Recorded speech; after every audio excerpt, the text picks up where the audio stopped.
Merci d'être là pour Madi, pour cette rencontre littéraire qui est la dédicace de son ouvrage Française venue d'ailleurs, paru aux éditions Stock. Madi est très heureuse de vous voir aujourd'hui réunis autour de sa première production littéraire, mais surtout autour de ce livre qui raconte un peu de son histoire, de Paris à Dakar, de Dakar à Casamance, de la Casamance en Gambie, puis ensuite de Dakar à Paris. Je vais tout d'abord commencer par vous présenter en quelques mots notre écrivaine. Madi est directrice conseillère en communication d'influence. Elle est engagée pour la cause du leadership féminin et le développement en Afrique. Attachée parlementaire à 28 ans, Madi est une Française d'origine sénégalaise. Elle a aussi été porte-parole du mouvement des jeunes du parti de Nicolas Sarkozy, l'ancien président de la République française. Alors, le livre de Madi, Française venue d'ailleurs, c'est un peu cette cuisine qui se fait avec des ingrédients de qualité, qui est la culture en premier lieu. Cette culture sous le coude d'une double culture, celle de pâte au beurre à la française, saupoudrée de beaucoup de sauces sénégalaises. Française venue d'ailleurs, c'est comme une ode à l'amour avec une générosité de partage déconcertante, un peu de ci ou de ça, un peu de mélange d'un être qui navigue comme ça par le sillonnement d'une vague entre deux pays, tant chéris, tant aimés, jusqu'à leur créer une chanson qui résonne déjà dans le cœur de Madi elle-même, mais aussi dans le cœur de tout lecteur qui entreprend de lire ce livre généreux. Dans ce livre, Madi se dévoile, un peu, oui, beaucoup, tendrement aussi. Madi, c'est la petite fille aux bottes bleues marines, avec des racines, plein de souvenirs.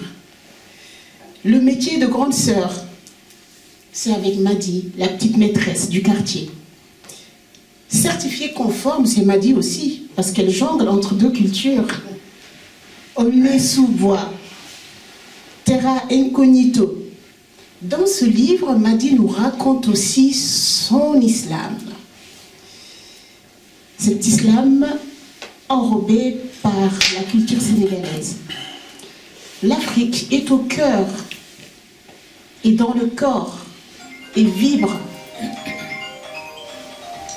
dans l'esprit de Madi. Madi, c'est aussi celle qui veut changer les choses. La rencontre des enfants talibés à Dakar l'a fait sortir de sa générosité. Elle veut les aider à sortir de la rue. Au hasard des rues de Dakar, Madi découvre Dakar, la capitale sénégalaise. Nanding. C'est la sœur à papa. À travers Nanding, on voit la solidité de la femme africaine, mais aussi la force et la puissance des femmes en Afrique. Madi va faire un petit tour à Dakar, mais elle va revenir aussi en France. En France, elle observe. Elle regarde des trajectoires douloureuses.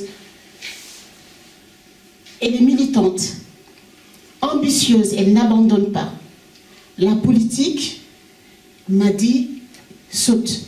dedans, à travers toujours Nicolas Sarkozy, avec le parti UMP, avec beaucoup de courage. Voilà ce que je voulais dire avant même de commencer cette conférence. Je ne vais pas vous dire plus. Nous allons l'écouter elle. Nous allons écouter Madi nous conter sa propre histoire, son histoire de Française venue d'ailleurs, de cet ailleurs si proche, mais si ancré dans sa chair. Madi, bonjour. Bonjour. Peut-être que tu aimerais dire un petit mot à l'assistance, à tes amis, tes proches. Alors, rapidement, tu vois, tu as presque réussi à me faire pleurer en me disant tout ça. J'étais en train de dire quand est-ce qu'elle arrête, ça commence. Alors d'abord, merci à tous d'être là, merci d'être venus, ça me touche. Merci au MOB qui nous accueille. J'ai choisi le MOB pour plusieurs raisons. D'abord parce que le territoire de la Seine-Saint-Denis a une consonance particulière pour moi. Moi, je suis née à Paris, j'ai grandi en Seine-Saint-Denis, je suis allée vivre au Sénégal, je suis revenue ensuite à Paris. Mais je n'ai jamais oublié ce territoire qui m'a fait grandir, qui m'a donné envie de faire des études, qui m'a donné envie en tout cas d'être quelqu'un. Voilà. Parce que mes parents me l'avaient transmis. Et quand j'ai envie de faire de la politique, je me suis dit, à l'époque, j'habitais à Paris, je me suis dit, bon, je vais militer à Paris, il n'y a pas de castagne. C'est terrible de dire comme ça, moi ce qui me plaisait dans la politique, c'était la bagarre, le combat. Aller chercher les choses avec ses dents, les gagner et être fier de les avoir gagnées. Alors je me suis dit, où est-ce que je pourrais faire ça? Je me suis dit, je vais aller en Seine-Saint-Denis. C'est dur. Le territoire a des spécificités très intéressantes. C'est un territoire qui me ressemble, qui ressemble à la France d'aujourd'hui. Et je me suis dit, si tu vas sur ce territoire et tu gagnes, honnêtement, respect. Donc j'ai décidé d'aller en Seine-Saint-Denis pour faire de la politique. Et c'est pour ça que je voulais que cette première rencontre, en tout cas une des premières rencontres avec mes lecteurs, ait lieu en Seine-Saint-Denis. Et pourquoi le MOB? Parce que le MOB, on y est un peu comme à la maison. Allez voir après le restaurant tout à l'heure, c'est très... on y est vraiment comme on est à la maison. Et ça me rappelait quelque part, quelque chose qui est très important pour moi en tant que Sénégalaise, c'est la teranga. Certains diraient l'hospitalité, mais moi je pense que la teranga c'est plus que ça. C'est l'art de savoir recevoir. Et ça, je suis désolée, hein, mais ça c'est propre au Sénégal. Ah oui, je suis désolée de te dire. Mais ça, c'est un truc qui nous appartient. Et toutes les fois où j'ai été au MOB, je me suis sentie au MOB comme chez moi. D'ailleurs, ce bouquin, il y a pas mal de lignes qui ont été écrites ici sur la table du MOB, parce que je venais en télétravail et j'écrivais. J'écrivais, donc j'ai écrit un petit peu ici. Et si vous voulez, l'histoire de ce bouquin, c'est aussi l'histoire d'une vie. Moi, depuis que je suis gamine, j'ai toujours écrit. Je fais partie de ces enfants qui avaient ce qu'on appelait avant les cahiers intimes. Moi, j'avais ces cahiers, le soir, je rentrais à la maison, j'écrivais tout ce que j'avais fait. Tout ce qui était bien, tout ce qui était moins bien, en tout cas j'écrivais. Et je me suis toujours dit qu'un jour, j'écrirais mon histoire. Parce qu'on a tous une histoire. Alors moi, j'ai toujours été convaincue d'être française, mais j'ai une chance extraordinaire. Vraiment, que peu ou pas assez d'enfants ont en France, c'est d'être nés de parents immigrés, qui vous transmettent leur culture. Moi, j'ai toujours parlé mandingue. Chez moi, avec mes parents, on a toujours parlé notre langue. Nous, avec les enfants, on parlait français.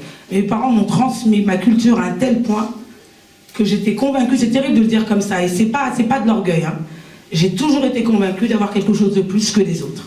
À l'école, j'ai toujours pensé que mes camarades, ils avaient beau être bons à l'école, mais rarement meilleurs que moi quand même, mais j'ai toujours été convaincue que j'avais plus qu'eux. Parce que moi, j'étais capable de leur parler de littérature négro-africaine, mais j'étais capable de leur parler de Pasteur, j'étais capable de leur parler de Senghor, j'étais capable de leur parler de littérature négro-africaine. Un des premiers livres que j'avais lu au collège, c'était L'enfant noir de Kamara Lai.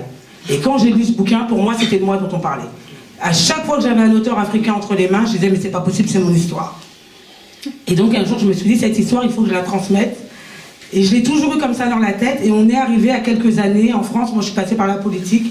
J'ai fait de la politique parce que j'étais convaincue que la politique était, en tout cas, ce qui nous permettrait de changer les choses. Moi, j'ai commencé au Sénégal, dans l'opposition, avec Abdoulaye Wade. D'abord, j'avais une association, je voulais aider les talibés dans la rue. J'ai vite compris qu'il faut passer à une étape supérieure. J'avais un voisin extraordinaire, Padiallo, qui nous a mis le pied à l'étrier. Je suis allée faire de la politique avec lui, j'ai commencé à Abdoulaye Wade.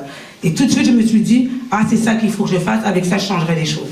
Donc j'ai commencé la politique au Sénégal. Ensuite, je suis venue en France faire mes études supérieures. Et là, j'ai retrouvé plein de Sénégalais, que je retrouve ici d'ailleurs. Et je me suis dit, tiens, je vais aussi faire de la politique parce que moi je suis profondément et française et sénégalaise. Et honnêtement, on me demanderait de choisir, c'est impossible. J'ai toujours qu'on ne choisit pas entre son père et sa mère. J'ai une partie de mon cœur qui est profondément français, mais qui se mélange avec l'autre partie de mon cœur qui est profondément sénégalais.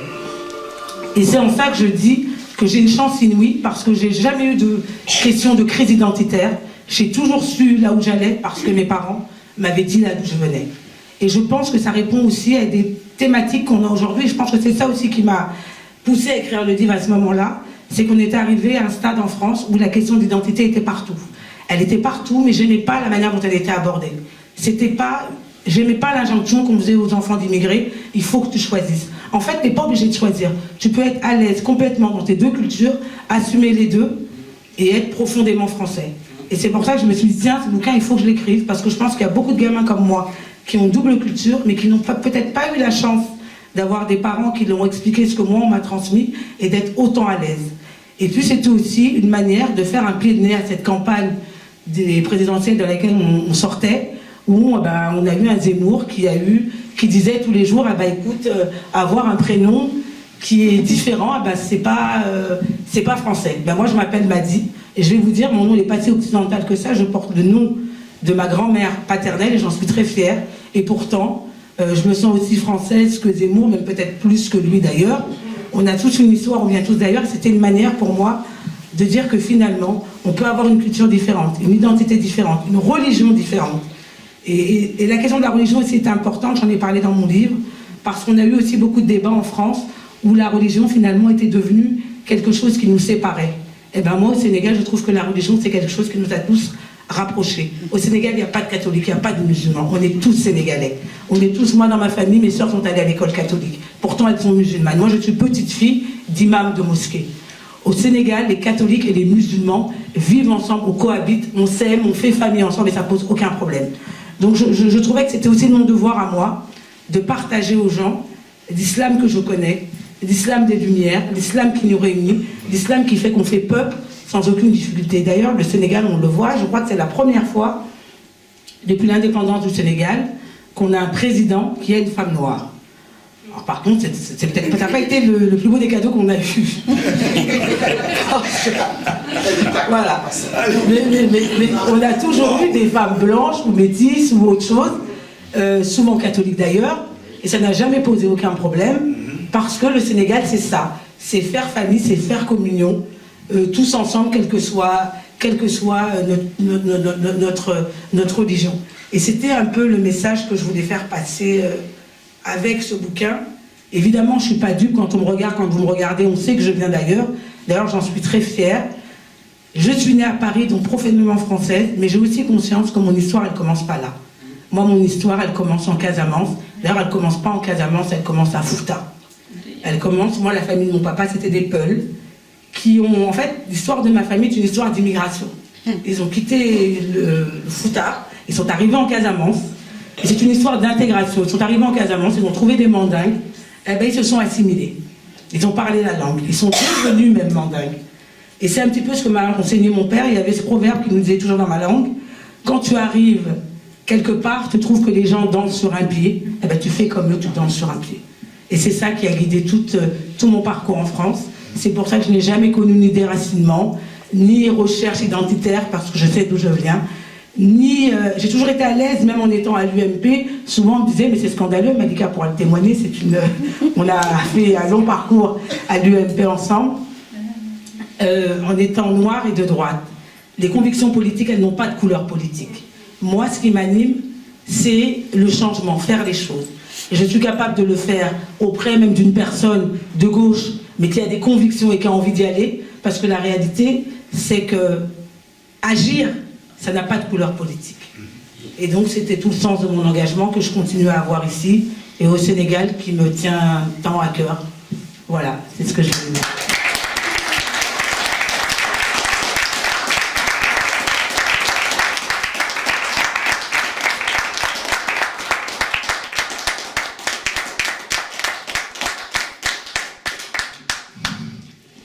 Toujours la verve de la politique. Ah ben ça on n'est jamais loin, ça c'est pour la vie la politique. Madi est une femme forte, c'est ce qu'il ressort à travers le livre, au niveau de l'écriture, mais au niveau des histoires que tu racontes. La fille aux bottes bleues. Est-ce que tu peux nous en dire plus, Jawad? Oui. alors, pour la petite histoire, quand j'étais gamine, j'avais des bottes bleues. C'est les fameuses bottes aigles qui sont revenues à la mode aujourd'hui, que j'adorais, que je mettais tout le temps, qu'il pleuve, qu'il vente. Ma mère, elle était excédée. Elle me disait, mais il fait trop chaud. Je dis, non, mais je les mets. Il pleut, je les mets. Il fait chaud, je les mets. Je joue au foot, je les mets. Je les mettais tout le temps. Et cette histoire, mon livre commence à partir de ces bottes bleues, parce qu'un jour, j'ouvre l'album photo de mes parents et je retrouve cette fameuse photo où je suis déjà ce que je suis devenue aujourd'hui, une gamine entourée que de garçons, parce que moi, j'étais ce qu'on appelait avant des garçons manqués. J'étais soit chef, soit rien. Et j'étais donc devant, les mains comme ça, bien sur la taille, avec mes petites bottes bleues, et j'avais une toque de cuisinier, sauf que moi, j'appelais ça ma couronne.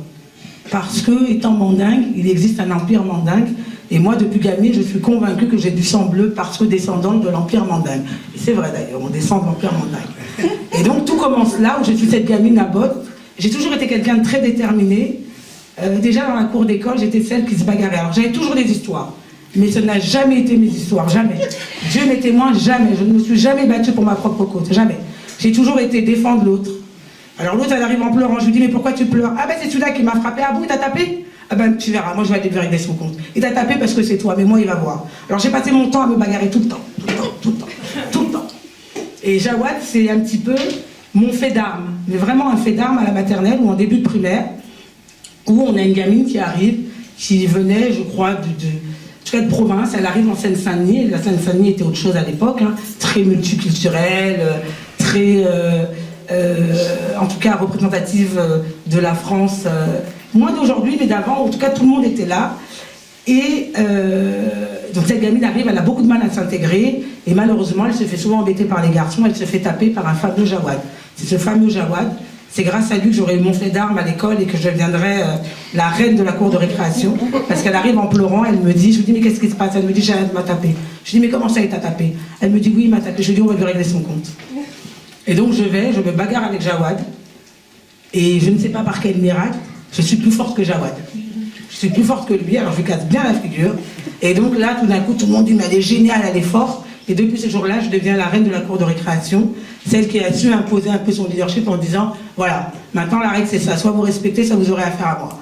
Et c'est un petit peu le début de mon histoire, mais qui sera aussi toute l'histoire de ma vie, parce que ma vie n'aura été que ça. En politique, en France, ça n'a jamais été simple. Malika, tu pourras à nouveau le témoigner. Mais c'est aussi ce qui me plaisait en politique. Moi, les choses faciles ne me plaisent pas. Ça a toujours été des coups de coude. Et je dis toujours en politique, on donne beaucoup de coups, il faut savoir les encaisser, mais il faut aussi savoir les donner. Et ça, moi, j'aime bien aussi les donner de temps en temps. Je donne jamais en premier. Mais si on me donne, je rends. Et voilà. Et donc, c'est un petit peu ça. C'est un petit peu mes premiers faits d'armes. Dans la cour de récréation, j'ai toujours été celle qui défend les autres.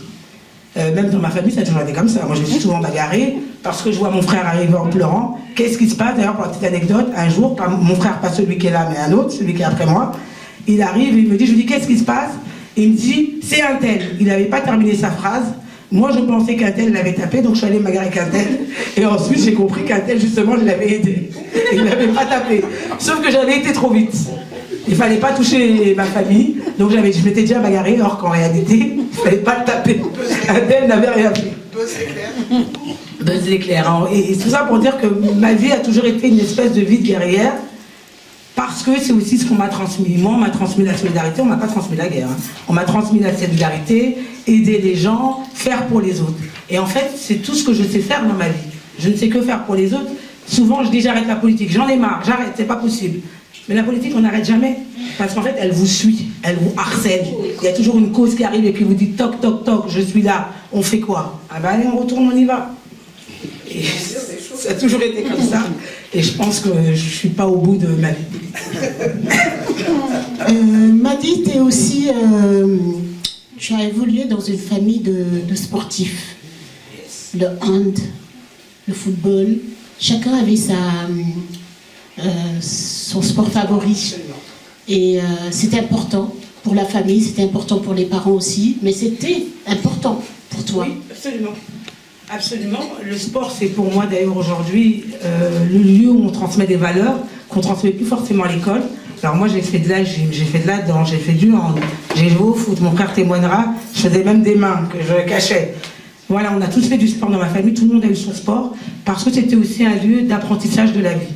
On apprenait à vivre ensemble, à vivre en communauté et aussi à se surpasser. Et moi, grâce au sport, d'ailleurs je continue 4 fois par semaine, je continue à aller au sport, d'abord pour des raisons liées au fait que j'ai envie de me surpasser, aussi parce que je pense que c'est bien aussi pour la santé, mais je trouve que le sport, c'est aussi ce qui me permet d'avoir un certain équilibre dans ma vie. J'en ai besoin. Chaque fois que je sors de la salle de sport, je suis éreintée, mais en réalité, je pourrais presque retourner. Parce que ça me donne une force pas possible. Quand je cours, j'ai plein d'idées. Et le sport a toujours été très important dans ma vie, et même dans celle de ma famille. Mes frères ont tous joué au foot, mes sœurs ont fait de la danse, moi j'ai fait de la gymnastique. Le foot, c'est vraiment les valeurs sociales du sport. Justement, tu parles de valeurs sociales. Tu étais aussi la grande sœur qui s'occupait des devoirs de tes frères, mais aussi du quartier. Oui, c'était important pour toi d'encadrer tout ce beau monde autour de toi? Oui, en fait, c'est aussi un trait de mon caractère. Moi, je suis quelqu'un qui aime bien faire. J'aime bien faire. J'aime pas seulement cheffer, mais j'aime bien faire, j'aime bien accompagner, j'aime bien aider. Et à l'époque, en tout cas au Aulnay, il y avait beaucoup de parents analphabètes. Et donc, on venait me voir, j'avais 10 ans, j'avais 12 ans. Et parce que tu avais 10 ans ou 12 ans, tu étais déjà passé par ces classes-là, donc tu avais la présomption d'être capable. Donc moi, à la maison, j'ai toujours aidé mes frères et sœurs, mais il y avait aussi les enfants des voisins. Les enfants des voisins qui venaient avec leur cahier, qui me disaient « j'ai des devoirs à faire, comment on fait ?» Et j'ai toujours été un petit peu la petite maîtresse du bâtiment, du quartier. J'accompagnais des enfants à faire leurs devoirs. Ça, je l'ai fait assez régulièrement, ouais. Ça, je l'ai fait, je continue à le faire aujourd'hui, puisque je suis mentor. Aujourd'hui, j'accompagne des lycéens à rentrer à Sciences Po. Je continue à mentorer des étudiants. Donc, c'est un petit peu ma manière à moi de rendre ce qu'on m'a donné, parce que moi, j'ai toujours eu des profs qui m'ont accompagné, qui m'ont encouragé, qui m'ont poussé, des parents qui m'ont poussé. C'est ma manière de transmettre un peu ce qu'on m'a donné. Parmi tes protégés, il y a un champion qui a joué. Ah oui, j'ai eu, absolument. J'ai eu un champion, oui, absolument. D'ailleurs, il a joué avec mon frère qui est dans la salle. Il y a Alou Diarra qui a joué en équipe de France et qui était mon voisin. Moi, j'habitais au 3, eux, ils habitaient au 7. Et c'est un petit qui venait faire les devoirs à la maison. Et donc, oui, il est devenu champion. C'est aussi... Vice-champion du monde. Oui, il a joué, absolument. Ouais, il a été vice-champion. Vice-champion du monde en 2006. Absolument.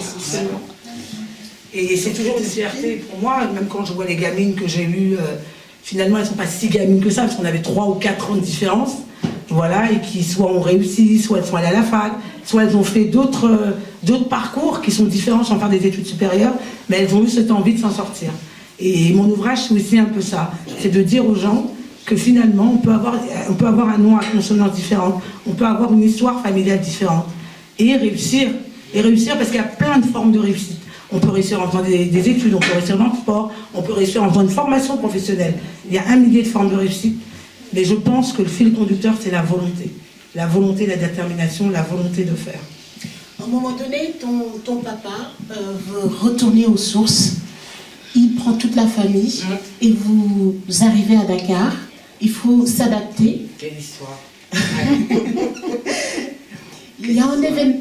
Enfin, je ne voulais pas beaucoup, mais pas tout de suite en tout cas parler de ton papa, parce que je sais ce qui nous lie toutes les deux. On va essayer d'être fortes et de continuer la conférence. Dans l'avion, il y a un événement qui s'est passé.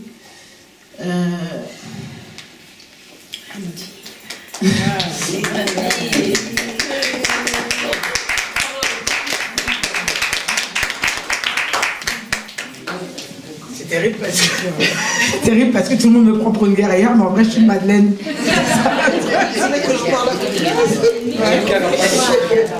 Non, mais c'est beaucoup d'émotions. Effectivement, moi j'ai toujours su, gamine, que je rentrerais au Sénégal, le pays de mes parents, mon pays, pour la bonne et simple raison, depuis que je suis gamine, on achète des choses, on envoie, je décore. Mon père me dit, ah ben, tu sais, quand moi j'aurai ma retraite, on va retourner. Et cette retraite, un jour, elle est arrivée. Et donc, on était tous préparés parce qu'on a toujours su qu'on rentrerait au Sénégal. Donc, un jour, toute la famille s'est dit, embarque chez Air France, et elle fait son périple, on rentre tous chez nous au Sénégal, dans ce pays que finalement je connaissais pas, peu, que je connaissais à travers mes parents, que je connaissais à travers des reportages également. Et donc effectivement on s'en va, et donc on décide de partir, et c'est un départ heureux parce qu'on est tous ravis d'y aller. Difficile parce qu'on laisse derrière nous nos amis, et je me rappellerai toute ma vie de tous ces gamins d'Aulnay qui nous ont accompagnés jusqu'à l'aéroport. Je me demande s'ils avaient payé leur ticket, j'en sais rien. Mais en tout cas, quand on est arrivé à Roissy, on les a tous trouvés en face de nous. Donc c'est douloureux dans le sens où on laisse quelque chose derrière soi, mais on laisse aussi pour des jours meilleurs. Et donc cette fameuse anecdote qui changera ma vie, parce que pour la petite histoire, moi avant je voulais être scientifique, je voulais faire médecine. Je voulais faire médecine parce que pour moi, être docteur, c'était sauver des vies. Et je pensais que j'avais une mission qui était d'aller sauver des vies en Afrique. Parce que j'avais vu les reportages de gamins qui avaient le gros ventre, il y avait la faim dans le monde. Et pour moi, ma mission, c'était de sauver des vies en Afrique. Et malheureusement, on arrive dans cet avion où on embarque tous, ce qu'on ne fait pas beaucoup. Normalement, nous, les mandingues, on ne fait pas, nous, les Peuls, on ne fait pas, parce qu'on dit qu'embarquer toute une famille dans un avion, si tout le monde tient un crash, il n'y a pas de descendance. Et donc on avait prévu de partir séparés, mais finalement, les choses ont fait qu'on a tous embarqué ensemble. Et donc ça, c'est source de stress, parce que mon papa était hyper stressé. Il avait quand même la princesse mandingue dans l'avion, il ne fallait pas qu'elle crève. Voilà. Et donc il fait un arrêt cardiaque. Mon père fait un arrêt cardiaque dans cet avion. Et c'est terrible parce que moi je suis gamine, je sens que ça va s'arrêter. Je sens que ça va s'arrêter. J'ai des petits frères et sœurs. Il ne faut pas qu'eux comprennent que ça peut s'arrêter. Mais Dieu est tellement puissant que finalement, il fait cet arrêt cardiaque. Et je crois profondément au destin parce qu'à côté de mon père, à sa droite, il y avait un docteur. Il faut le faire. Tu fais un arrêt cardiaque, tu as un docteur à côté de toi. Et donc, c'est ce docteur qui le réanime et qui fait qu'il ne fait pas, en tout cas, il survit à ça. Et déjà, ça, je trouve que c'était un élément qui quelque part, me disait voilà comment ta vie sera au Sénégal. Donc, déjà, j'étais un peu. Voilà. Donc, c'est très compliqué. Donc, il y a ce fameux élément qui finalement me fâchera à jamais avec la médecine, mais pas seulement ça, parce qu'entre-temps, j'ai aussi perdu un petit frère au Sénégal. Et donc, ça m'a conforté dans l'idée que finalement, docteur, on ne sauvait pas tout le monde. Et donc, je me suis dit, si moi, je suis docteur et je ne parviens pas à sauver des vies, pour moi, c'est un désastre. Donc, j'ai décidé de changer. Et j'ai fait autre chose, finalement, j'ai fait du droit. Et c'est ma manière d'aider les autres, de défendre les gens, de défendre des causes qui sont justes. Et donc j'ai renoncé à faire médecine parce que je pensais que j'étais pas prête psychologiquement à laisser, en tout cas, à être incapable devant la mort. Voilà. Je ne sais pas si je vais changer le fil de la conversation, mais l'événement malheureux va arriver 3 mois après votre installation à Dakar. C'est ce que tu racontes dans le livre avec des mots assez denses. Et le passage, avec des passages, expliquer comment ça s'est passé. À travers cette souffrance, tu dis, malgré cette souffrance, j'ai la force de continuer de vivre à Dakar ce que j'étais en train de vivre présentement. Comment tu t'en es sorti finalement ? Si vous voulez, moi je crois au destin. C'était écrit, c'était comme ça. Et la belle chose de cette histoire, c'est que finalement, mon père a réussi à faire ce qu'il souhaitait faire. Ça veut dire amener sa famille au Sénégal. Ça, il l'a fait, il les a emmenés. On a vu notre superbe maison, on a vu tous ces gens qui nous adoraient et qui nous appelaient Toubab. Ce qui veut dire littéralement la blanche. C'est pour vous dire la question de l'identité. Ici, on vous rappelle que vous êtes noir, vous arrivez au Sénégal, vous êtes noir, on vous appelle Toubab. Allez chercher l'erreur. Et quelque part, dans ce drame, il y avait quelque chose de puissant. c'était la réussite d'un projet familial. Le projet de mon papa était de travailler en France, de faire sa vie, d'avoir des enfants, de les voir grandir et ensuite rentrer chez lui. Et ça, il l'avait fait et ça, c'était une réussite. Donc, quelque part, j'étais fière de ça. Et à côté de ça, malheureusement, tu apprends à vivre avec ce qui te tombe dessus. Et moi, j'avais quelque part ce devoir de ne pas flancher, de ne pas tomber, parce que j'avais des petits frères et sœurs derrière moi. Moi, je suis la troisième d'une fratrie de 9.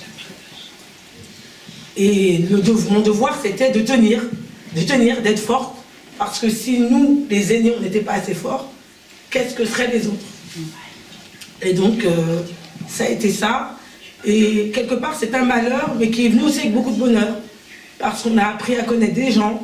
On est arrivé au Sénégal, on a eu un drame, mais c'est un drame qui nous a amené beaucoup de gens autour de nous.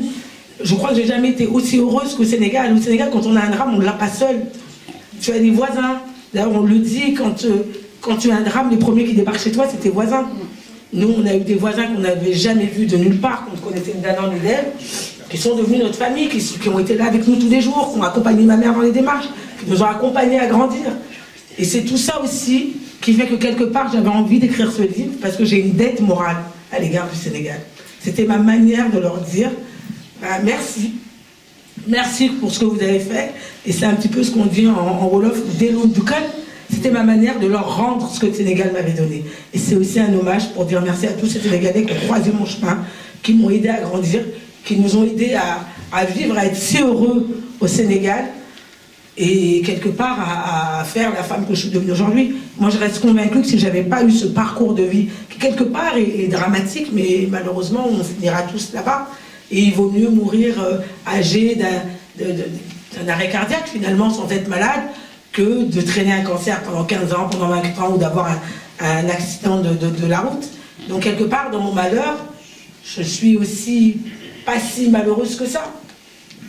Mais c'est aussi la vie, et je pense que mon engagement social et mon engagement politique aujourd'hui, je le dois au Sénégal. Tout ce que j'ai vécu, tous ces gens qui m'ont aidé, tous ces gens qui m'ont appris que finalement, on pouvait être heureux avec pas grand-chose. Parce que moi, quand j'étais au Sénégal, j'allais à l'école, j'avais un chauffeur, j'étais très bien.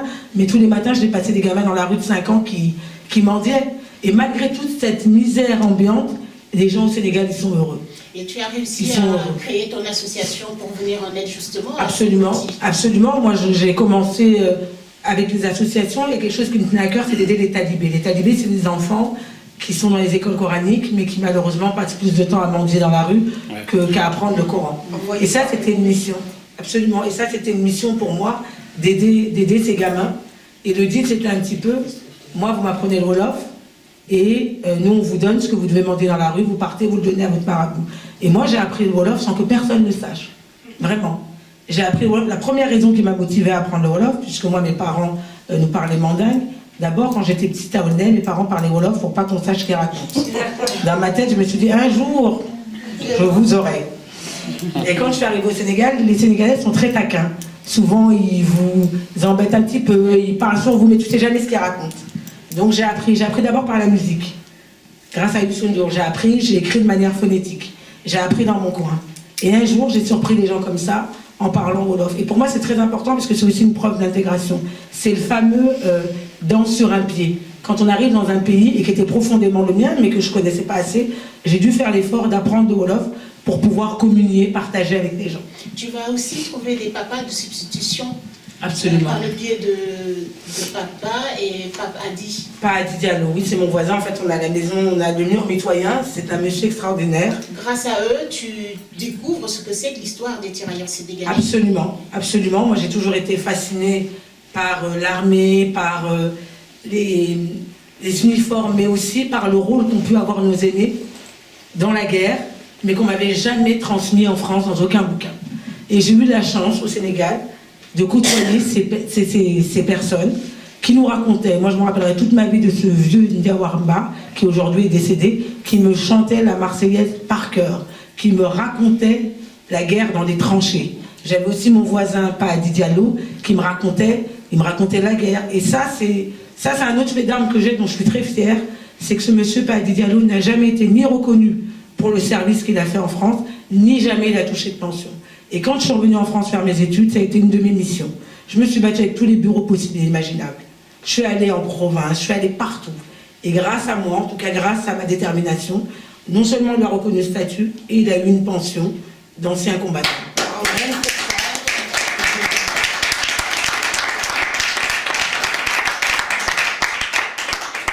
C'était une manière de leur rendre, parce que vraiment, en fait, on ne peut pas comprendre ce qu'est la Teranga, on ne peut pas comprendre ce que le Sénégal tente d'avoir mis les pieds.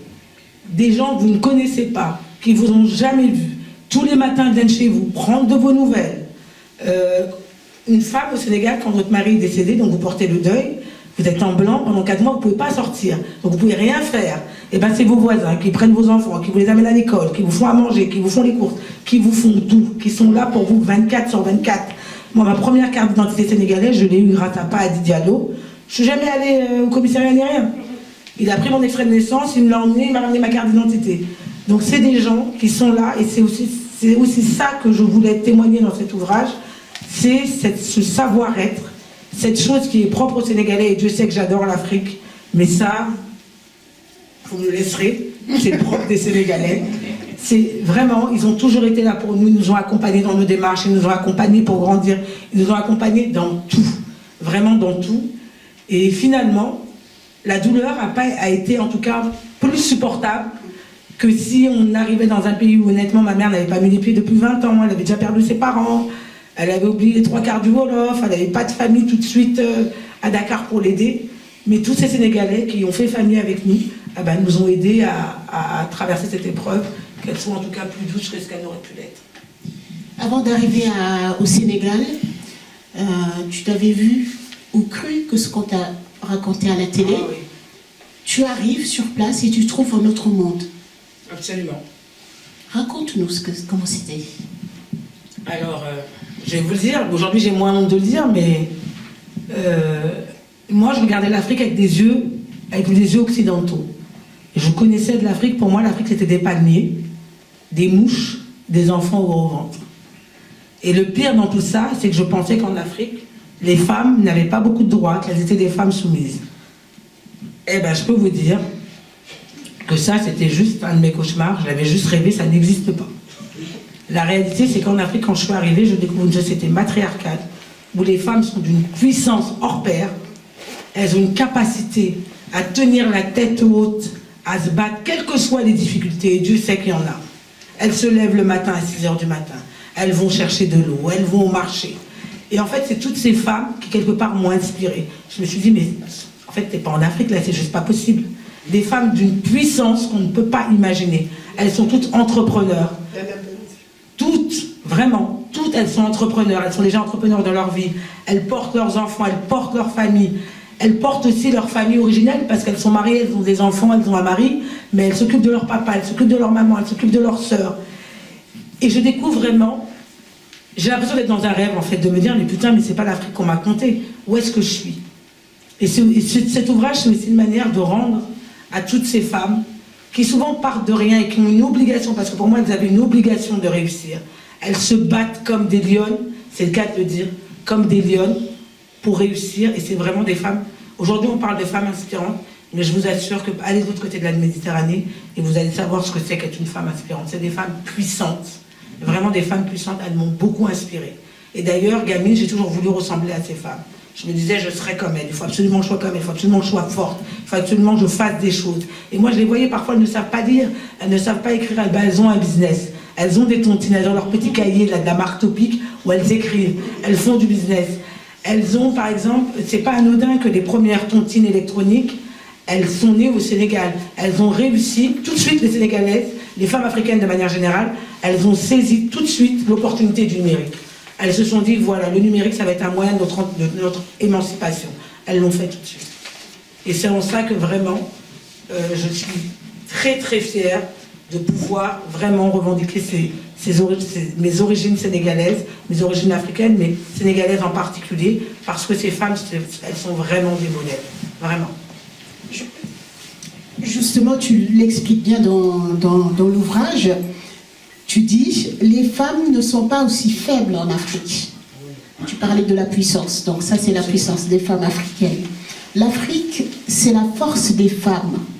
L'Occident a beau libérer les femmes, c'est en Afrique qu'elles sont plus fortes. L'Afrique est une terre d'entrepreneuses, d'agisseuses, de décideuses. Ces femmes qui labourent ces terres sans machine.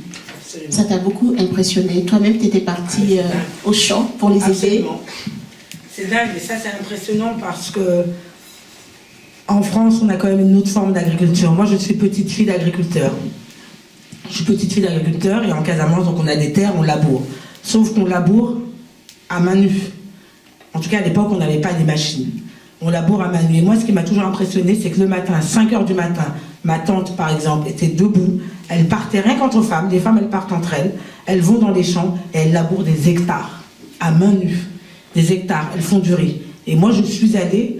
Et ça, c'est aussi une chose dont je suis assez fière. Quand j'étais à Bunkiling, donc en Casamance, les gens arrivent pour me saluer parce que c'est commun au Sénégal quand des invités sont là, on vient les voir, même les gens qui ne vous connaissent pas viennent vous saluer. Et on vient me saluer en disant « Où est la Toubab ?» Quelle déception. Ils arrivent, ils me trouvent avec un pagne, de l'eau sur la tête, à moitié dégueulasse, parce que je venais des champs. Et ils me disent « Ah, c'est toi la Toubab ?» Je dis « Oui, c'est moi la Toubab. » C'est ça. Et donc j'allais dans les champs. Et c'est pour vous dire que ces femmes africaines, elles ne sont pas en reste. Elles vont dans les champs, elles partent à 5 h du matin, elles rentrent même pas pour déjeuner, parce que c'est les enfants qui ramènent les repas. Ils repartent, elles retournent chez elles à 19 h, et quand elles arrivent à 19 h, je vous laisse imaginer ce qu'il leur reste à faire, à manger, s'occuper des enfants, s'occuper du mari. Et moi, j'ai une tante qui vraiment est un vrai modèle pour moi.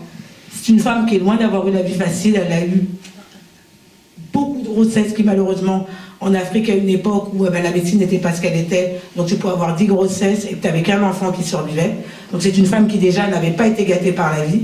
Finalement, elle a eu des enfants, elle en a 5 qui sont en vie, qui sont très bien. Mais elle a toujours été une battante. C'est une femme vraiment... Voilà. Elle fait franchement à tout mouiller 1m30. 1m30, 40 kg mouillés, mais elle était d'une puissance. Elle labourait ses champs. Elle était d'une autorité naturelle. Toutes les femmes la respectaient. D'ailleurs, elle était à la tête de beaucoup de groupements de femmes. Et elle fait partie de ces femmes qui m'ont inspirée tout au long de mon parcours. Tu vas un moment finir ton périple au Sénégal, tu reviens en France. C'était important pour toi de faire ce retour, et pourquoi? Ce retour, il est important parce que même si j'étais très heureuse au Sénégal et qu'on avait une vie plutôt heureuse, on était bien, pour moi c'était important de revenir en France au moins pour me former. Il fallait que je vienne en France pour me former. Il faut savoir que moi, depuis que j'ai 5 ans ou 6 ans, j'ai toujours un espèce de rôle modèle qui se trouve être un homme. C'était Senghor. Moi, j'étais très fière de dire aux gens, écoutez, Senghor, c'est mon pays. Hein. C'est mon pays, la Constitution, il a participé, j'étais toujours très fière. Et dans ma tête, je me disais toujours, moi, quand je serai grande, j'irai à la Sorbonne. Et la Sorbonne, malheureusement, il n'y en a qu'une, elle est en France. Hein. Voilà. Donc j'étais obligée de revenir en France pour faire mes études supérieures. C'était très douloureux, parce que je m'étais habituée à un territoire. Je laissais derrière moi ma famille, je laissais derrière moi des projets, je laissais derrière moi des racines, mais il fallait que je parte. Donc je l'ai fait comme un devoir, il fallait que je le fasse. Et je ne regrette pas de l'avoir fait, parce que ça m'a permis d'être là devant vous aujourd'hui, d'écrire, d'être capable de faire de la politique, de rencontrer plein de gens extraordinaires. Ça, je suis ravie de l'avoir fait. Il n'y a pas de débat sur ça, même si c'était compliqué. Et ça a aussi été pour moi l'occasion, finalement, de faire le service après-vente. Parce que je me suis dit, tiens, je vais retourner en France et je vais dire à mes copains, je vais dire à mes petits copains, les Français, que finalement, vous ne connaissez pas l'Afrique, je vais vous expliquer que c'est celle que le Sénégal. Et je m'étais auto-investie d'une mission qui était celle d'aller dire aux Français, venez voir, je vais vous montrer ce que c'est que mon pays, je vais vous le montrer. Et donc j'étais d'autant plus fière de pouvoir expliquer aux gens, quand j'allais dans les dîners en ville, alors on parle évidemment de politique, de littérature française, mais j'étais bien la seule, je dis bien la seule, à pouvoir parler de littérature négro-africaine. Alors le pire, je peux vous dire que quand je parlais chez Anta Diop, je voyais des paillettes dans les yeux des gens. Ah mais super, elle est brillante, elle connaît. Mais en fait, je suis brillante rien du tout. En fait, au Sénégal, ça tout le monde connaît. Mais ça, je leur disais pas.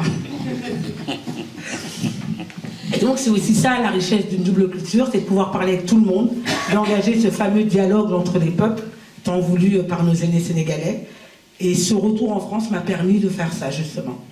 Ça t'a permis de reprendre tes études, mais aussi ça t'a permis plus tard de t'engager en politique. Pourquoi oui, absolument. C'est important de s'engager en politique? Eh bien, toute réflexion faite, j'avais commencé par les associations, j'ai très vite compris que les associations, ça avait ses limites. Et je pensais que l'action, elle était dans la politique. La politique permettait d'agir. Et donc, naturellement, moi, je me suis orientée vers un parti de droite.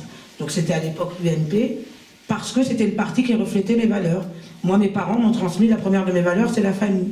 Eh ben, c'est là-bas où on la défendait. C'est le travail. C'est là-bas où on les défendait. Et donc, je me suis sentie tout de suite à l'aise à droite. Donc, j'ai été prendre ma carte à l'UMP. Et d'ailleurs, c'était ce fameux discours, c'est terrible hein, ce que je vais vous dire, mais c'est le fameux discours que Nicolas Sarkozy a fait au Bourget.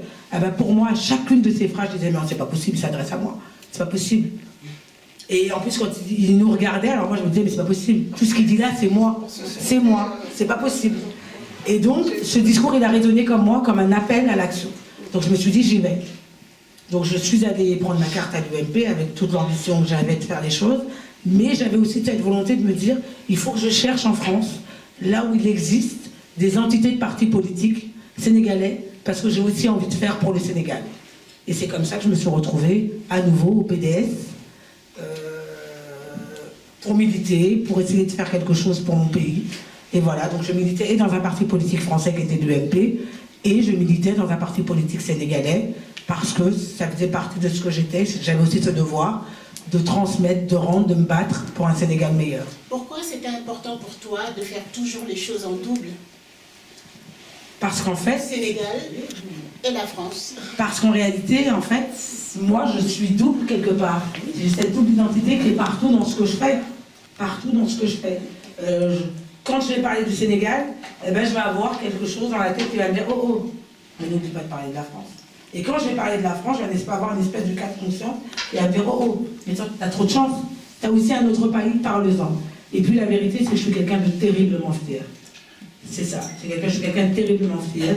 Et je crois qu'on n'a pas à rougir d'être sénégalais. Le Sénégal est un grand pays qui a fait de grands hommes et de grandes femmes.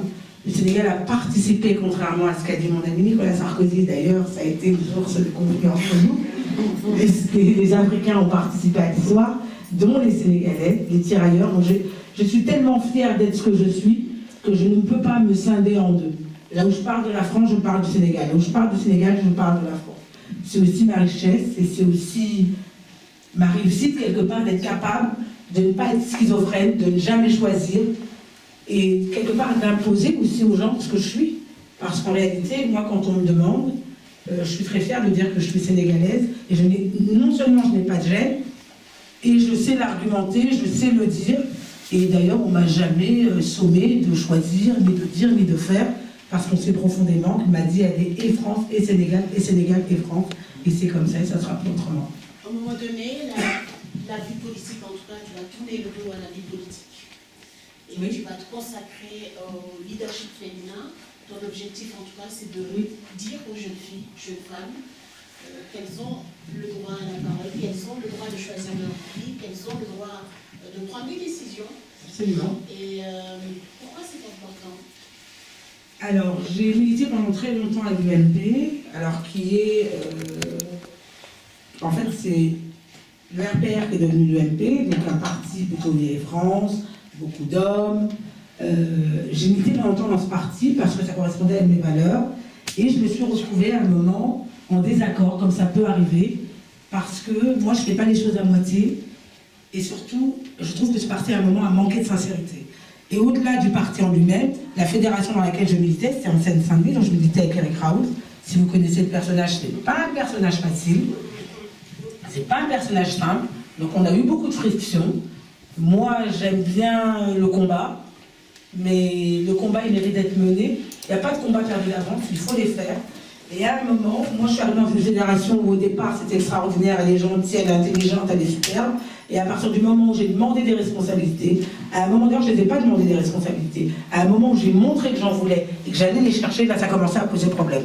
Donc j'ai été pendant longtemps dans un rapport de force avec mon président de fédération, en réalité pour rien du tout, parce que là où il pensait que le rapport était, le pouvoir était, il n'y était pas.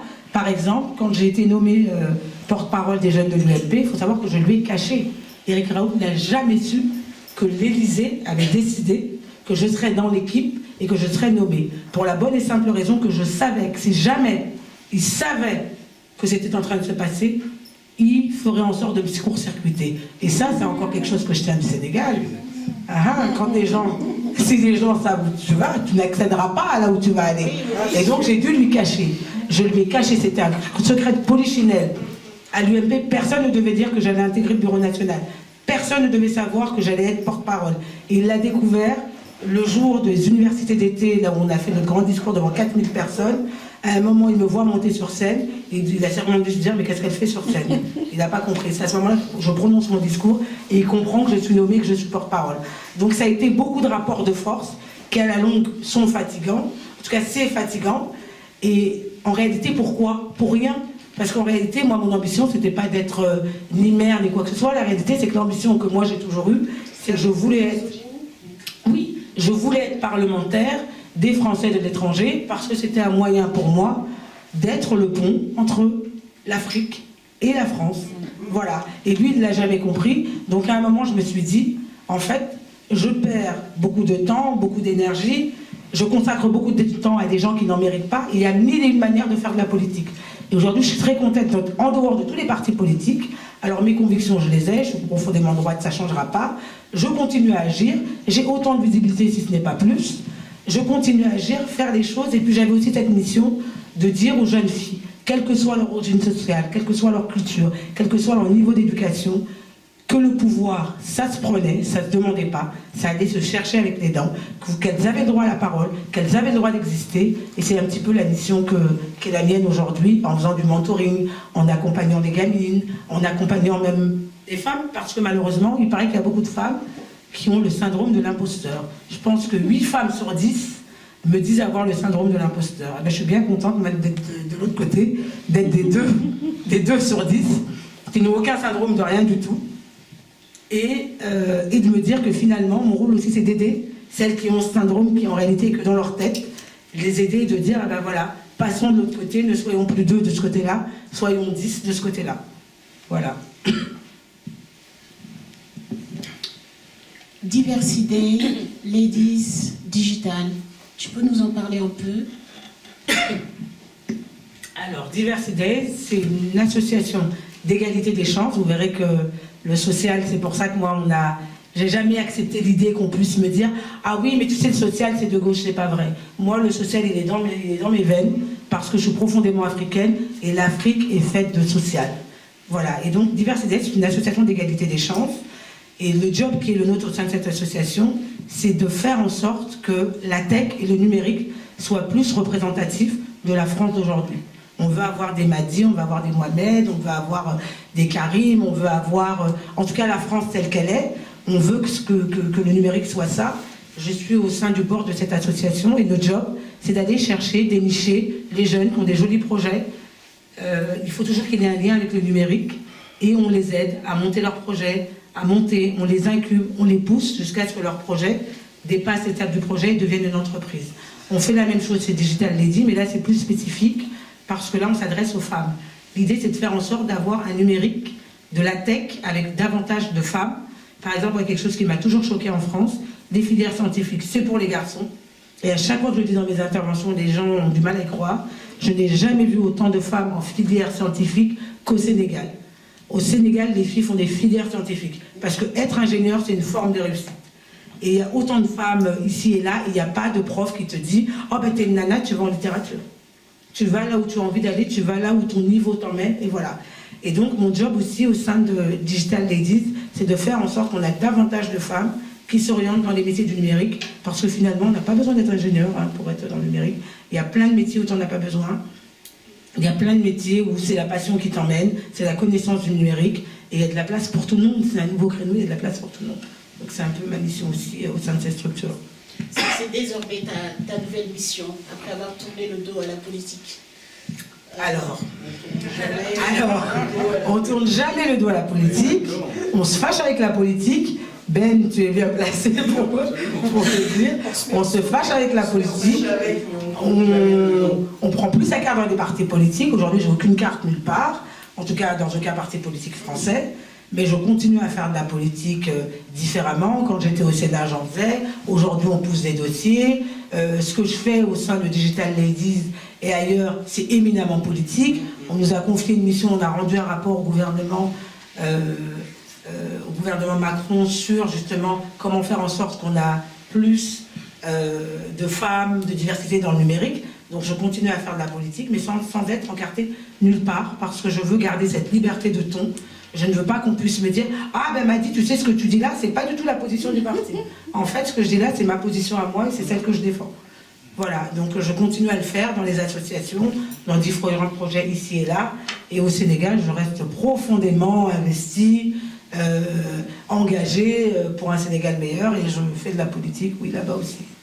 Donc vous l'aurez compris, Française venue d'ailleurs, c'est toute une histoire d'une Française à la sauce sénégalaise, d'origine sénégalaise en tout cas, qui raconte son histoire familiale, son histoire avec les deux pays d'ailleurs,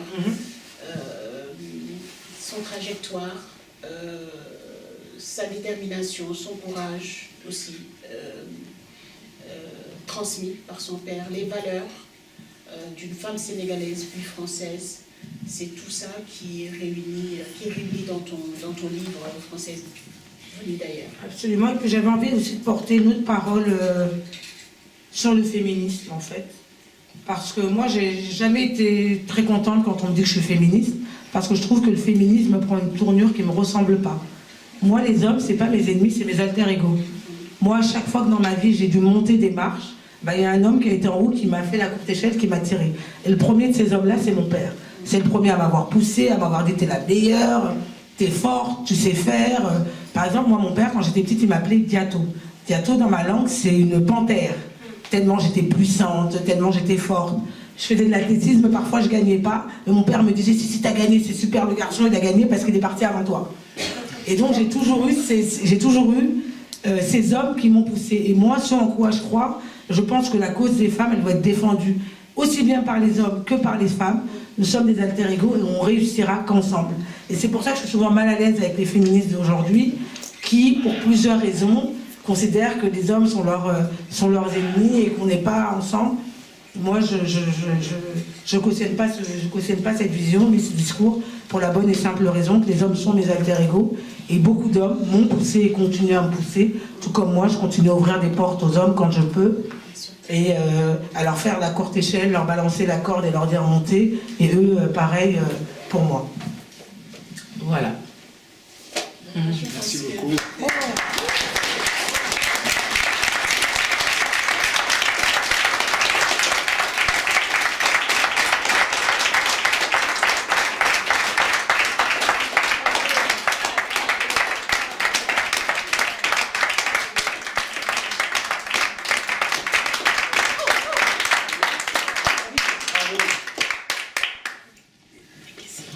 Donc, je peux m'excuser. Non, ça ira. L'ouvrage de Madi est en vente au fond de la salle. Et j'ai un peu de monnaie, parce que je pensais que vous alliez me payer en carte bleue. Je prends la carte bleue. Mais si vous n'avez de la monnaie, j'ai pris un peu de monnaie. Voilà. Et évidemment, vous le dédicace. Moi, je vous le dédicace. Une dédicace, et chacun aura une dédicace, que personne n'aura d'ailleurs. Chacun aura sa propre dédicace. D'accord. Et il y en a qui l'ont déjà... Ils l'ont déjà. Ok. Nous allons passer aux questions, je pense. Si dans la salle, il y a des personnes qui veulent poser des questions. Ah oui, ça donne envie. Poser des questions.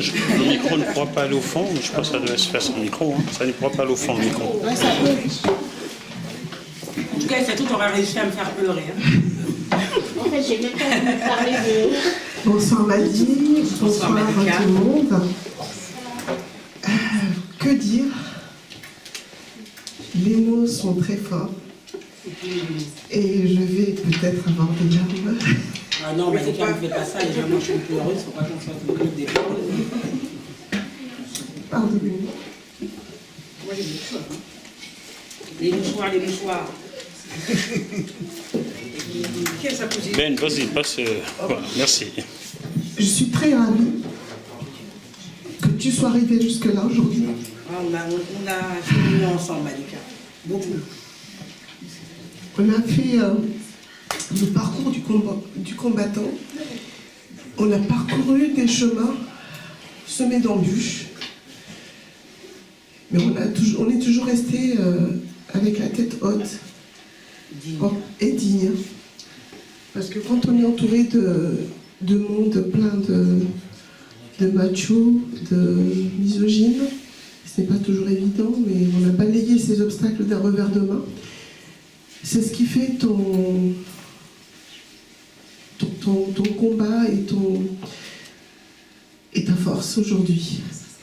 Donc, on ne peut pas parler de soi-même, mais moi je tiens à parler de Mady, qui n'est pas que Mady, la sénégalaise ou la franco-sénégalaise, l'écrivaine, dorénavant, mais aussi l'altruiste, parce que Mady, la connaissant très bien, est une personne qui pourrait donner à ceux qui... elle est capable de donner sa part de nourriture à quelqu'un qui est dans le besoin et s'en priver elle-même. Donc c'est une personne qui a beaucoup de qualités, que j'ai découvert dans le ring politique aussi.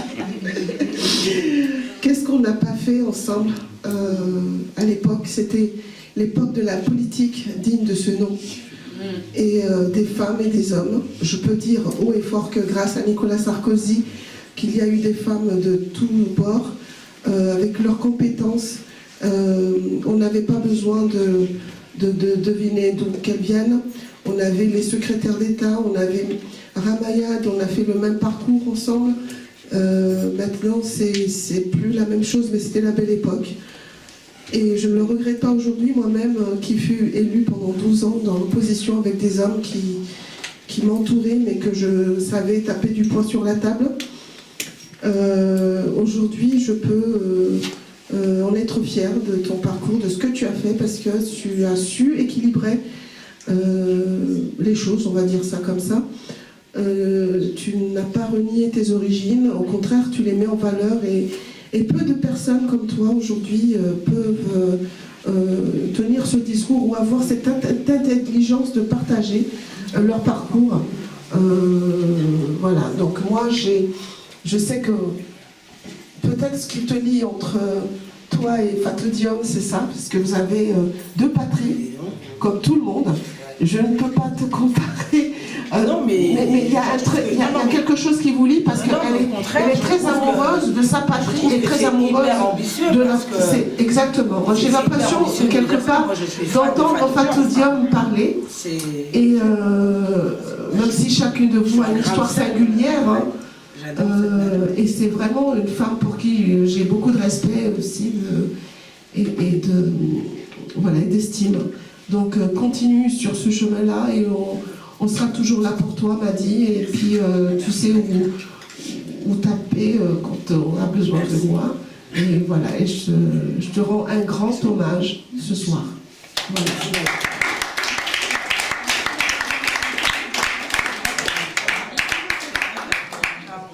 On a cheminé, on a beaucoup cheminé, on s'est beaucoup battu, c'est vrai. Mais j'ai envie de te dire, tu sais Malika, quand tu connais l'histoire des femmes de Nder au Sénégal, tu diras dans le bouquin, tu comprendras. Tu sais, c'est des femmes qui ont préféré mourir dignes que d'accepter de vivre presque de manière asservie. Et quand tu as eu cet imaginaire qui t'a accompagné, et quand je dis imaginaire, je le dis dans le sens, pas dans le sens étymologique du terme, je parle d'imaginaire, de ce qui t'accompagne tout au long de ta vie, eh ben, tu ne peux qu'être forte. Par exemple, moi, tout le temps où j'étais en politique, la question de la misogynie, elle était là, mais quelque part, j'ai toujours refusé d'avoir le statut de victime. Parce qu'en fait, moi, je ne peux pas être une victime, je ne sais pas ce que c'est qu'être victime. Moi, je suis née pour être forte, je suis née pour être une battante. Les victimes, c'est les autres, c'est pas moi. Et mon rôle, justement, c'était d'aller chercher les autres, les victimes, et les aider. C'est pour ça que toute cette question de la misogynie, évidemment, elle était latente. Évidemment, Raoult m'a fait chier dessus. Évidemment, on m'a emmerdé parce que j'étais une femme. Évidemment, on me disait des choses qu'on ne disait pas aux hommes. Mais moi, j'étais aussi une femme qui répondait ce que les hommes ne répondaient pas. Elle était là, la différence. Et c'est pour ça que je trouve que, finalement, quel que soit là d'où on vient, quand on est à l'aise avec ce qu'on est, à l'aise dans ses chaussures, eh ben, on peut même soulever des montagnes. Parce qu'honnêtement, si on m'avait raconté gamine, que mon parcours serait celui-là, j'aurais jamais cru. Je n'aurais jamais cru que j'aurais été capable de vivre tout ça et de faire tout ça. Et ben ça a été possible parce que finalement, quand on croit en soi, on peut tout faire, on peut décrocher la vie.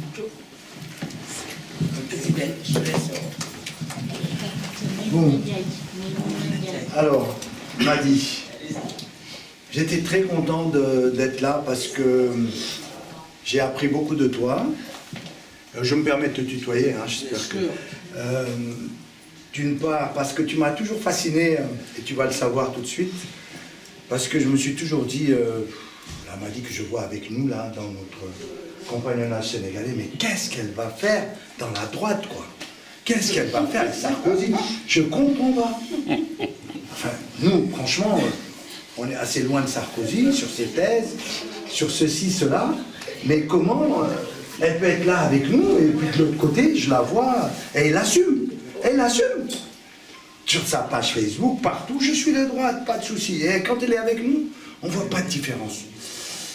Bon, après, je me suis dit, bon, écoute, je suis sûr qu'elle va mener un combat là-bas, parce que, y compris dans la gauche, il y a toujours des petits cons qu'on rencontre. Peut-être que là-bas, il y en a un bon tas aussi, et elle va leur régler. C'est comme ça que j'ai réussi à régler le problème quelque part. Mais jusqu'à présent, je ne suis pas satisfait. Parce que tu nous as pas tout dit, à mon avis. Il va falloir un deuxième bouquin. Parce que je ne crois pas, Madi, que tu es de droite. Je n'y crois pas une seconde.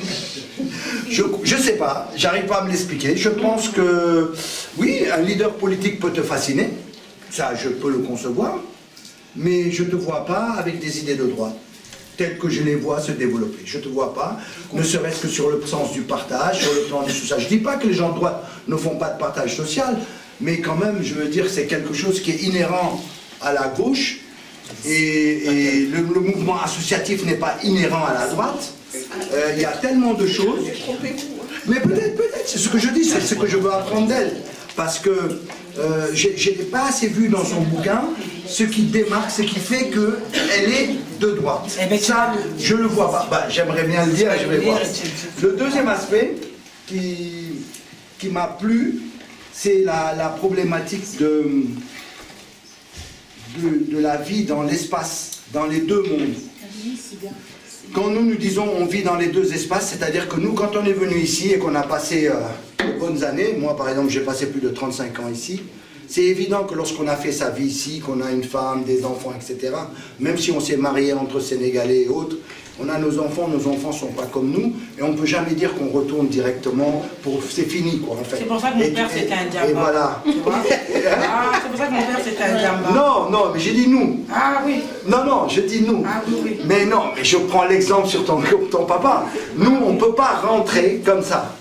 Parce qu'on laisse une partie de nous ici. Et donc je comprends très bien que tu reviennes. Et ce qui m'intéresse dans ton livre, et que je vais lire très très rapidement, et je vais le croquer, c'est sous cet aspect des deux espaces.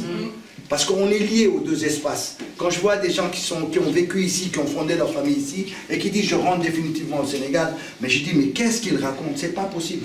Tu laisses une part de toi ici. Donc ce n'est plus possible. Nous sommes marqués dans les deux espaces, donc quelles que soient nos positions politiques, il va falloir faire avec. Et nos enfants, on a bien envie qu'ils découvrent la vie de leurs parents, qu'ils fassent les mêmes choses que nous, etc. Et que ce ne sera pas aussi simple pour eux, parce qu'ils ont appris à vivre autrement que nous, et qu'il va falloir effectivement mettre les passerelles quand il le faut. Donc cet aspect-là m'intéresse beaucoup en toi, et je vais être très, très studieux pour voir un peu la démarche sur cette Tu ne feras pas changer de bord politique. Bon, ensuite... Il y a quelque chose qui m'a toujours fasciné, c'est que tu débordes d'énergie. Et je vais te confier quelque chose. J'en avais tellement ras-le-bol de te voir à chaque fois sur ta page Facebook. Je viens de sortir de 2 heures de machin, de 3 heures de machin, je suis encore plus fort qu'avant. Ça m'emmerdait un maximum. Je disais, moi, qu'est-ce que je fous là? C'est pas possible. Elle vient de sortir de... Ne pouvant pas le faire parce que j'étais loin des salles ou bien j'avais trop d'activités, il fallait préparer les manifestations, etc. C'était très difficile pour moi de le faire. J'ai été obligé d'acheter un tapis de course à cause de toi. À cause de toi, et je peux t'assurer que c'est de ta faute. Parce que je l'ai acheté et oui, je l'ai fourgué quelque part dans mon minuscule salon. Et ça m'oblige, chaque fois que je la vois faire son truc, je dis moi aussi j'y vais. Et je vais passer une heure là-bas. Une utilité. Bon, et je pense que comme tu dis, quand on déborde d'énergie, il faut absolument la canaliser et le sport est vraiment un des moyens pour pouvoir le faire. Et puis tu sais, moi je suis insomniaque depuis que je suis gamine. Et à un moment, il a fallu dompter cette insomnie. Oui. Alors je me suis dit, soit je tourne en rond, soit je fais rien. Et bien finalement, au lieu de tourner en rond, j'écris, je lis, je repasse. D'accord. Je fais plein de choses le soir. Et d'ailleurs, ce bouquin a été en partie écrit pendant mes insomnies. Absolument. Bon, et bon, maintenant, il y a le cas Massata. C'est-à-dire que j'étais toujours regardé par rapport à Massata, que j'ai eu l'occasion de connaître à plusieurs reprises dans d'autres cadres. Bien sûr. Et je sais que vous vous aimez bien parce que j'ai eu l'occasion de m'en apercevoir et tout, etc. Il y a une solidarité qui est en vous, ça je l'ai vu, je l'ai remarqué à plusieurs reprises. Mais je vois quand même que dans la démarche, et ça tu l'as pas très développé en tout cas ici, peut-être dans le bouquin, c'est le rapport à la religion. Comment elle est dedans. Elle se positionne, en politique elle est présente aussi, mais elle est beaucoup plus positionnée dans la religion que toi. Et j'aurais voulu savoir, est-ce qu'il y a des divergences d'appréciation? Est-ce qu'à un moment donné il y a eu des frictions? Est-ce que, ou bien non, c'est la totale liberté, c'est l'assumation, c'est ça que je voulais que tu développes. Je suis très contente que tu me poses cette question. Alors la réalité c'est que alors Massata c'est ma petite soeur pour ceux qui ne la connaissent pas, on s'entend très bien. La religion est une part très importante dans notre éducation, dans notre culture. Comme je disais tout à l'heure, mon grand-père paternel que je n'ai pas connu était imam de mosquée. Donc on a reçu la même religion, la même éducation. Et je pense que s'il y a une différence, c'est parce que moi étant plus âgée qu'elle et ayant grandi plus longtemps en France qu'elle, elle a été plus jeune que moi dans le milieu du mouridisme. Donc, elle a touché à quelque chose auquel moi, je n'ai pas touché tôt. Voilà, moi, quand je suis arrivée au Sénégal, j'étais déjà beaucoup plus grande. Donc, j'avais déjà fait mon éducation religieuse ici en France. Par exemple, moi, j'ai appris l'arabe, j'ai appris à prier en phonétique parce que mon père nous a transmis. Alors que mes petites sœurs, puisqu'elles étaient plus jeunes au Sénégal, elles sont allées dans des milieux, des daras. Des daras, c'est les écoles coraniques. Là où moi, je ne suis pas allée. Donc, elles ont une connaissance peut-être plus fine et plus grande que moi de la religion. Voilà. Mais ou sinon, d'ailleurs, ça va te faire plaisir, Ben. Tu diras, il y a tout un chapitre dans mon ouvrage qui parle de Touba, cette ville lumière, et tu comprendras combien je suis, j'allais dire religieuse, non pas combien je suis heureuse, combien la religion est importante pour moi, combien j'ai d'islam en moi, l'islam que tu connais, puisque tu es sénégalais comme moi, dans sa diversité, et tu comprendras aussi combien le fait religieux est important pour moi, et pour moi, le fait religieux, c'est aussi le dialogue avec l'autre. Ça veut dire que j'ai une considération pour moi qui est la même pour toutes les grandes religions du livre. Moi, je rentre dans les églises, j'ai un respect profond pour les catholiques, et de la même manière, je vais dans les synagogues. Par exemple, quand il y a quelques années, le grand rabbin de France, quand il a été intronisé, je vais te dire quelque chose, il y a plein de juifs qui ont voulu aller, ils ne sont pas allés, c'est moi qui les ai fait inviter. C'est pour te dire que moi, je suis pour le dialogue culturel, et j'ai aussi cet ancrage religieux, mais peut-être que chez moi, il est plus discret, parce que n'ayant pas eu la chance et l'honneur d'être comme mes petites sœurs plus dans ça, mais ma sœur est la même guerrière que moi, la même battante que moi, et tu le sais puisqu'on a fait les manifestations ensemble. Mais on la voit en politique, absolument, elle est présente. Voilà. Bon, désolé de rentrer un peu dans des détails, mais c'était des choses que je voulais savoir. Moi, mon frère qui est après moi, il porte le nom de Serine Touba, donc chez nous, c'est ça. on est des mourides convaincus. C'est pour ça que je dis, je l'ai connu dans d'autres cadres. Aussi, l'exemple, désolé, je vais finir. L'exemple que j'ai de toi, oui. parce que bon, moi je t'ai connu ici, oui. bon, un jour, je t'ai vu débarquer dans une réunion. Elle a du con celle-là, parce que je veux dire, ce jour-là, tu as failli botter un garçon en plus dans la réunion. On était dans le local du bol d'or. Je sais pas si on a merci de me le dire. Je vois Madi qui marche sur l'état, qui a envie de cogner un garçon, quoi. Je dis, mais attends, elle vient d'où celle-là, là-haut? Après, bon, on m'explique qui c'est Madi, tout ça, etc. Puis un jour, pendant les élections, on va comme ça, bon, elle gère, je crois, un bureau de vote. Je ne sais pas ce qui s'est passé. Et puis, on était du même bord, même. On votait dans le même cadre. Et puis tout d'un coup, je vois Madi qui récupère la feuille d'émargement ou je sais pas quoi, qui récupère ça, qui le plie et qui vient me dire voilà, on va pas leur donner parce qu'ils ont fait ceci, ils ont fait ça. J'ai dit mais mon vieux, cette force, cette capacité à, malgré l'environnement, malgré la présence des policiers et tout ça, être capable de faire ça et se battre et récupérer la feuille d'émargement, je veux dire que c'est vraiment... ça, on n'a pas besoin de dire qu'il y avait de l'énergie. Moi, j'ai fait de la politique en Seine-Saint-Denis. Moi, je me suis faillite avec les cocos. Alors, je veux dire, quand tu fais de la politique en Seine-Saint-Denis, tu deviens une militante. C'est-à-dire que tu es capable de faire un discours, tu es capable de donner des tracts, mais tu es capable aussi de donner des cours. D'accord. Bon, voilà, j'en ai fini. Disons simplement, je ne pense pas que tu vas lâcher la politique.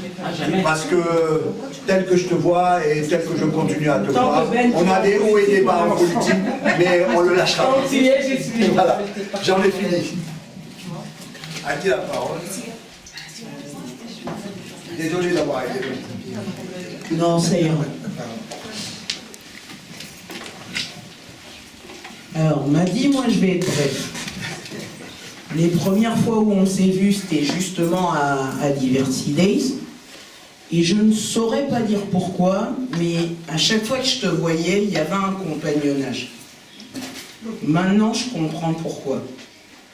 Et la seule chose que je te dirais, c'est d'un Français venu d'ailleurs à une Française venue d'ailleurs, merci, et ensemble, on continuera à montrer qu'on peut être Français venu d'ailleurs et fier que ce soit de sa part française et de sa part d'ailleurs.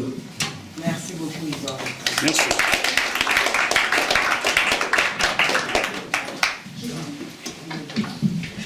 Madi, qu'est-ce que tu leur écris là?